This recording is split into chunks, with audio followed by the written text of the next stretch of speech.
Hi, this is Dinesh Gangasani. Welcome to my channel. Think about this.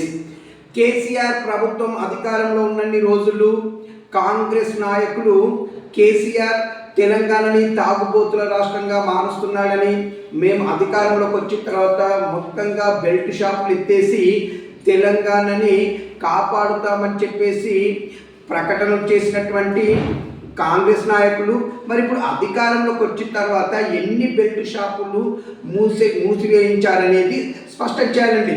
అంతేకాకుండా మద్యము పైనే ఆధారపడి బతుకుతుందా అన్నట్టుగా ఇప్పుడు ప్రస్తుత కాంగ్రెస్ ప్రభుత్వ పరిస్థితి కనబడుతుంది. అంతేకాదండి, ఈ మధ్యకాలంలో కొత్త పాలసీ విధానంలో భాగంగా టెండర్లు ఏదైతే స్వీకరిస్తున్నారో దీనికి సంబంధించి డిపాజిట్ అమౌంట్ కూడా 3 లక్షల పైగా పెంచడమే కాకుండా ఎటు సరే వాళ్ళు అనుకునే పద్ధతిలో అప్లికేషన్ రావట్లేదని చెప్పేసి డేట్ల మీద డేట్లు పెంచుతున్నట్టుగా కనబడుతుంది. ఏది ఏమైనా ప్రస్తుత కాంగ్రెస్ ప్రభుత్వం కూడా మద్యాన్ని నమ్ముకొని రాష్ట్రాన్ని నడుపుతుందా అంటే అవుననే సమాధానం వినపడుతుందండి. దీనిపైన మీ అభిప్రాయం నాకు కామెంట్ రూపంలో తెలియజేయండి. ఇప్పుడు దినేష్ గంగసాని.